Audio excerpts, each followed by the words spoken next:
Be careful of what you wish for. An audio and video blog by Rob Carson. I was adopted at birth and have been passively searching for my biological family for many years. This year, the last 2 weeks have gotten real. Not really by design. You see, I've signed up for reunion registries. I've written a lawyer or two, but have not made real headway on getting my original birth certificate, which is generally the first step to finding family members. 2017 is the year all bets are off. You know, I've always joked about what my birth parents were probably like, I'd say. I've done my own research, and I've deduced my parents are most probably very good-looking, very intelligent, with great senses of humor. This year for Christmas, I asked my wife for a DNA test to find out my nationality. I'd always heard that I was Irish, English, and German, so I wanted to find out. I ordered the DNA test and received it about the 1st of December. I spat in a vial, sent it off, hoping to receive the results in 6 to 8 weeks. After sending off my specimen, I did some more research and found out not only can you find your country of origin or your countries, you can also find genetic matches, including first to fourth cousins, brothers, sisters, and biological parents. Things just got real. Oddly enough, on Christmas Day, I received the email with my results. Now, I'm a big believer in karma and fate, so the fact my results were very early and arrived on this holy holiday were not lost on me. Oh, I'm not Irish, English, and German. I'm actually English first, Irish, Scandinavian, and German. Then I looked at my matches and discovered my family's surnames are Weiss and Getz. That's a pretty German. I also then found my first cousin, Mark. He lives in Omaha, where I was born. He has a sister who attended Northwest Missouri State University the same time I was a student there.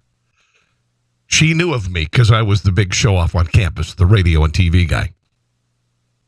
I wrote Mark. That's when some amazing stuff started to happen. Mark believes he knows my parents. He also believes that they married after my birth. But I was given up for adoption because my mom became pregnant before marriage, and in 1965, that was a major no-no and a source of shame for the family. Mark claims to have a wedding pic of my parents when my mother supposedly was 4 months along with me in her belly.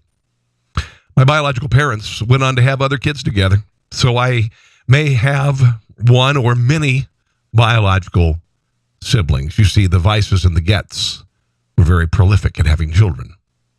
My cousin Mark listened to my radio show when I was on WLS in Chicago this week and said I sounded exactly like his cousins, including some mannerisms and my laughter.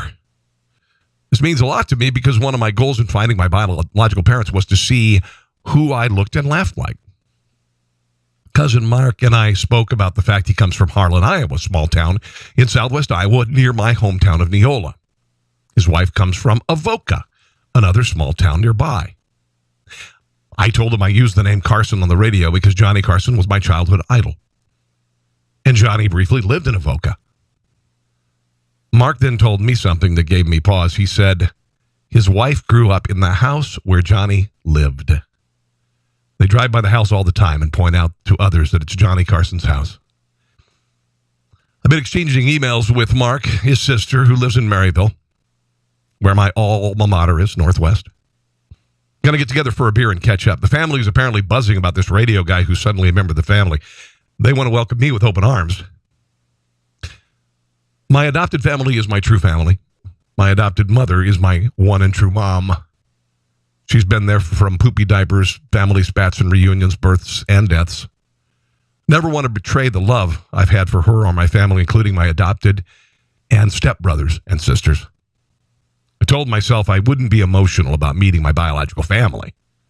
Perhaps it's the culmination of years of wondering and half-hearted attempts at connection.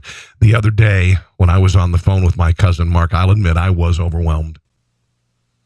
I also know that first face-to-face meeting will elicit tears, even though I've told myself for years I don't expect to be a part of a biological family. So many things that we used to take much more effort and time to get are suddenly immediately available. We download movies instead of going to Blockbuster. We do the same with books. That keeps us from the library. Record stores, really? And now the hiring of a lawyer to get a court order, to get an original birth certificate, which might or might not lead to biological parents, has been replaced by a saliva sample and an email. Now the question is, am I really ready to meet a big, extended family who has similar mannerisms, looks, and laughs like me? Be careful what you wish for.